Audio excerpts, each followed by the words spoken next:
Decoding body language on a first date. Now, if you are someone who doesn't typically pick up on subtle cues, you may have to work a little harder on it, and that's okay. And if you're not really good at it, I would say probably don't worry about it. Focus on something else that you are good at, and do that, because we should always, highlight the things that we're good at, even to ourselves, because that builds self-confidence. So anyway, first date, you're on a first date and you're not sure what the person is thinking or feeling. Well, it's not like you can read their mind. That's a little weird.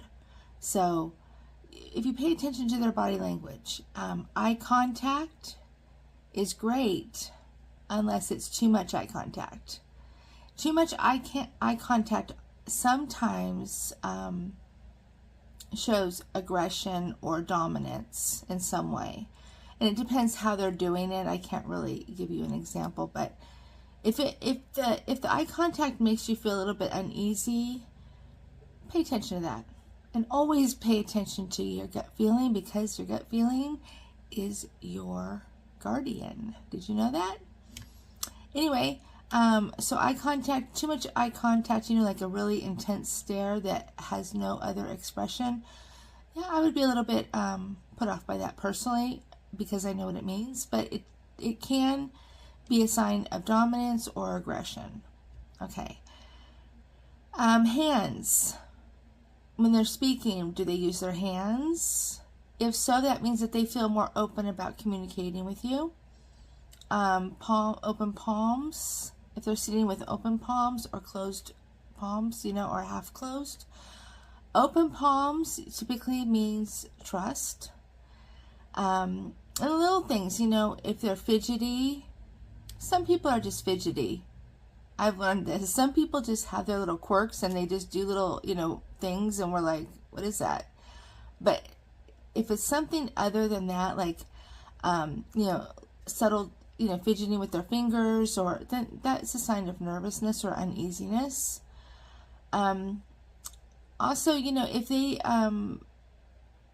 lean in to speak to you, that's a sign of interest. If they pull away, obviously that means the opposite.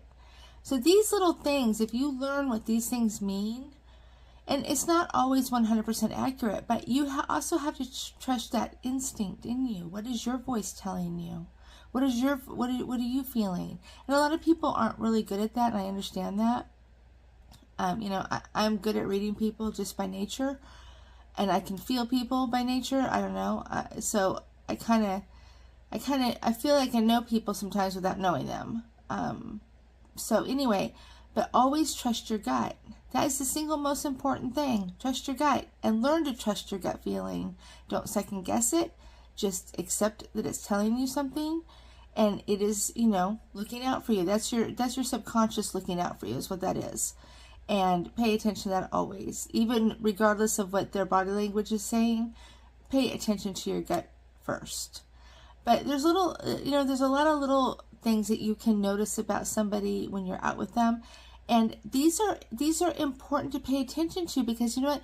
That is part of getting to know somebody. And those little things about them are things that you're going to want to know. If you're interested in them, you're going to want to know these things, and you're going to notice these things, and you're going to learn to appreciate those things. And that's part of knowing somebody. So, we all have our, mannerisms. We all have our different ways of, doing things. But as a whole, trust your gut and pay attention to the eye contact. Pay attention to how they lean in, if they pull back, if they, if they're moving their hands as they speak. That means that they are either really passionate about what they're saying, or they are open to communicating with you. And that's a good thing. Some people are put off by people who speak with their hands, but it's actually a sign of passion about what they're speaking about, or openly communicating with you. And that's a good sign. So if it puts you off, maybe look again at that and see why it put you off. And like I said, there's different ways that these things can be happening. and your instinct, your gut feeling will steer you correctly. So pay attention to that first. Hope this helps. Good luck.